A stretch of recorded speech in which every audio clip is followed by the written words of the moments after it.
Back when we were in London, we had the opportunity to stay in this place that was crazy. It was inside of Stamford Bridge where Chelsea FC plays. It was really crazy, actually, how we got to that point. But today is the story of how we got there and our weirdest Airbnb story we've ever had.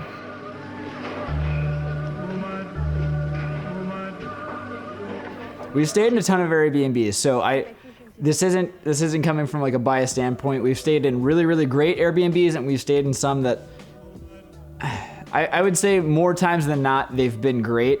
But this last one was like, so we found this place when we got back to London from Edinburgh, and it was pretty cool. It was an average price, so I felt safe booking it. It looked cool, like all the pictures looked great and everything. And we were like, let's do this. So it's outside the city a little bit, so there's a little bit of a commute to get downtown and to check out, like just like the main touristy stuff, which was cool, and that sort of explained the price.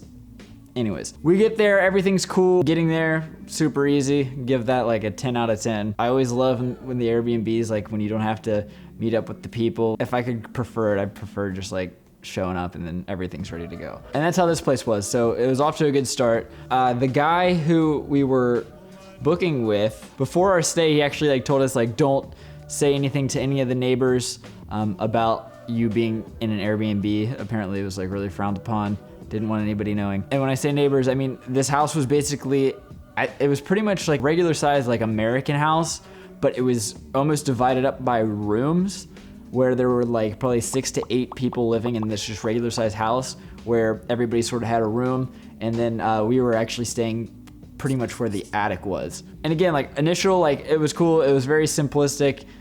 We got there, everything was fine. It wasn't anything different from any Airbnb we've had before. So we were like, this is gonna be great. For us getting there, it was great. We went out, we hit the city, and we had a good night. So that night we come back and Haley goes to take a shower, and then like the shower thing it's broken. The light in the bathroom actually didn't work. And then that night, like we noticed like some of the stuff was like really dirty. And when I say dirty, I mean pretty dirty. We're not really like germaphobes, but the pillows like had one of 3 types of stains that they could have been, and it was the same thing for the sheets. I don't know if we got a picture of the sheets. The bed, it sort of felt as if you were to sleep on a salted cracker. So that night, actually, like we wrapped up, I used this hoodie actually to wrap up Haley's pillow. Like she just put her pillow and like basically used this hoodie as a pillowcase just so she didn't have to sleep on. And then she actually didn't even use the blanket. She actually used her scarf, and I think something that I had, and like halfway through the night, I didn't really use the sheets too much either because I was kind of like, it's kind of gross. But I didn't want to say that because I was keeping the morale high. So the whole time Haley has been like we could probably just find somewhere else. But the only thing really for us was the fact that we were paying for this and it was like that dirty and it wasn't our dirt. If it's like your own dirt, it's not like that big of a deal. I mean, it's still pretty gross, but at least it's your own. When it's somebody else's, it's just kind of like, and especially when you're paying like, when you could be paying like that same price to just be getting like a completely different experience, it's just like, ugh. Like I said, so I'm trying to keep morale high. Haley's sort of pushing for like just going to a different place and just writing this one off. I'm like, it's all right. Like it's not like that bad, even though in my head I knew it was that bad. I just didn't want to have to go through like the hassle of like carrying like all of our stuff like across the city, finding a new place. So this is where the fun begins. This next morning was the morning that we went to Warner Brothers Studios to see like all the Harry Potter stuff. As like Haley's getting ready in the morning, power goes out.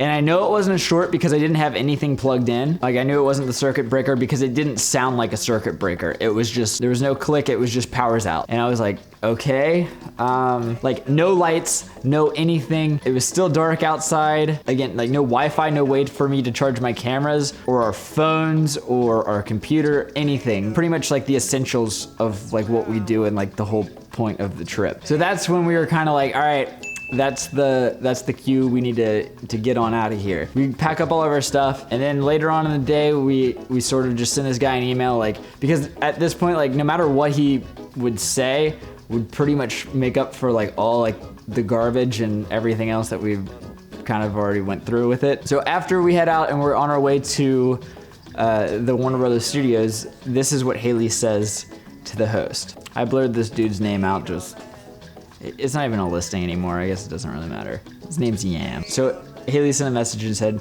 "Hi Yan, I hope your day is going well. We arrived at the loft yesterday evening. The space was easy to find and it was in a great location. Unfortunately, we were immediately displeased with many aspects of the space. The bed, sheets, pillows seemed unclean and there were large dust clumps under the bed." And then we offered to send him pictures and stuff. "The carpet was unswept, the shower head was broken, making it very difficult to shower, and there was not a washer dryer unit as advertised online." And I forgot to mention that. We had like all of our dirty clothes and we were planning. So we booked these like further out in advance, so like we thought we were paying for all this stuff and the pictures look great and everything was advertised, and we get there and it's like, then we're like walking around wearing like clothes that I've been wearing for 6 days, and we reeked pretty much by the end of this. The refrigerator ruined all of our newly purchased food because someone had the temperature lowered to freezing. Forgot about that part. That part was funny. And the most unsatisfactory part is the electricity went out this morning when we were preparing to leave for the day. We had nothing but a laptop charger plugged in, which was true. This has really put a damper on our stay, and we've been forced to find lodging elsewhere as we're here on business. I'm emailing you to request a refund for the duration of our stay. If we can sort this out between the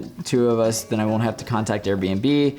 We can act as if it never happened. I look forward to your response. Haley. We're willing to work with this guy. We'd be willing to pay for the night that we stayed there had he just, I mean, we're not looking to like get him in trouble with Airbnb, which we probably should have done. I'm always, if you can just handle the situation between two people without getting other people involved, it's always a good thing, especially when there's something like a bigger entity like Airbnb or something like that. So we were like, yo, let's, under the radar, let's just act like it never happened. So then, this is where things really get good. Yan responds back with, "There's a washer dryer in the back garden shed."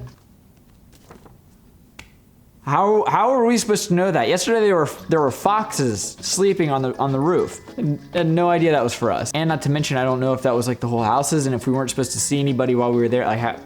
And that's the only thing he addresses. But he was just getting started. He sent us a series of small messages, which flat was attended to by cleaners and assumed that the bedding was changed. There was no fixing for the shower, but no one else reported problem with it. Sorry that the electricity meter needs topping up, which means like paying. You need to pay the electric bill. And I'm happy to reimburse you for that. It can be topped up at the local shop. At this point, he wants us to go pay his electric bill for him so we can have electricity for the place that we're paying for that should have already had. Londis on right at top on High Road. Please top up 30 and make a resolution to settle that amount via Airbnb, making it our problem that there's no electricity. There might be a bit of dust under the bed, but that is no reason to cancel.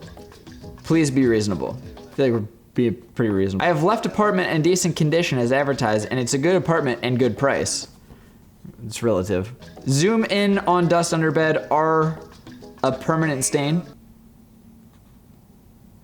It's the electricity box bottom right hand corner under stairs. Lotus closes 11, I think.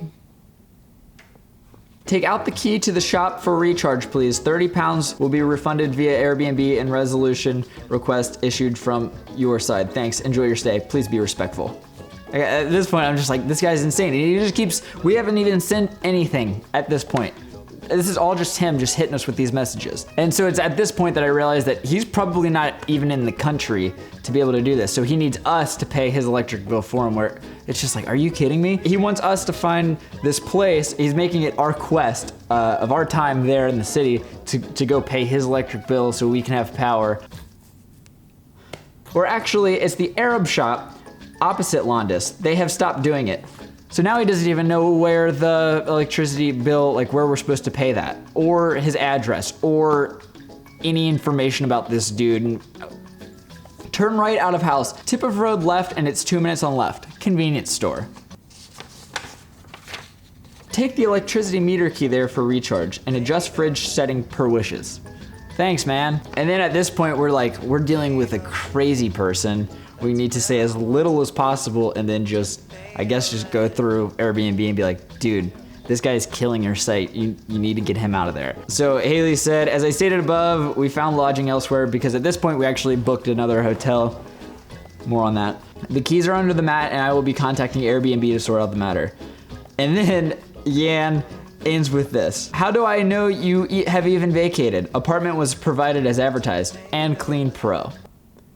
And that was the last we ever heard from Yan. We ended up like talking to Airbnb. We actually ended up seeing reviews. At the time we booked, he didn't have any reviews. After we were there, we were going to leave a review, obviously. There were 2 other people who stayed there and they had the exact same experience and it was horrible for them. And yeah, so we told Airbnb. The first guy actually from Airbnb completely like blew us off and we were like, are you serious? So we're thinking like we're at this new hotel and we're gonna have to pay for this Airbnb that was just insane and then also pay for the new hotel. So he helped us like a little bit up to a point like where he just basically stopped responding to us and we were like, are you for real? So then we just contacted again, and then as soon as we contacted somebody else again, they refunded us and we're like, sorry. And then this dude is like off the site now. So everything happens for a reason. It ended up that we got to stay like within the grounds of where Chelsea FC plays at Stamford Bridge.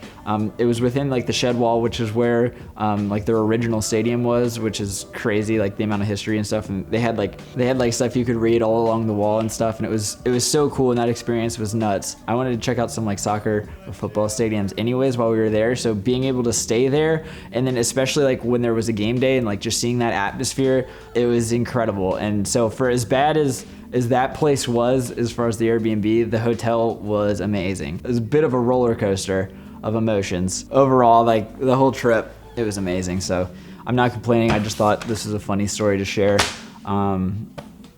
We probably won't use Airbnb too much in the future, but we'll definitely use it again. So that was just our experience with it.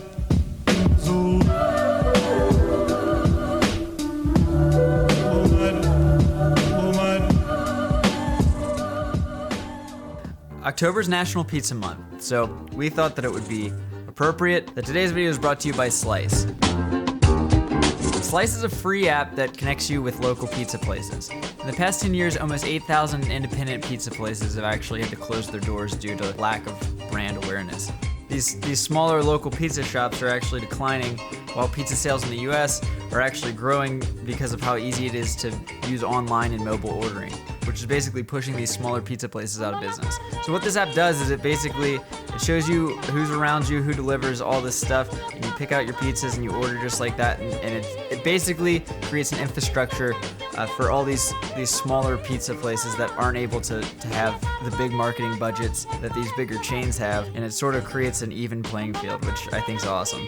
Anytime that a company is promoting small business, I'm 100% for it. So like I said, it's a free app, give it a try. Use the promo code Tyler5 to get $5 off your first order. Let me know what you think. An average piece of pizza in the United States is about $2.50. So for all this month, they're actually donating that to the hunger relief efforts, including those who have been affected by the recent hurricanes. For every social media post, using Home Slice for Hunger, and then tagging @SliceLife, which I think is incredible. So we want to say a big thank you to these guys for being friends of the channel. Go check them out. Do you have anything else to add to the Yan story? Did you pretty much cover it all? I think I covered all of it.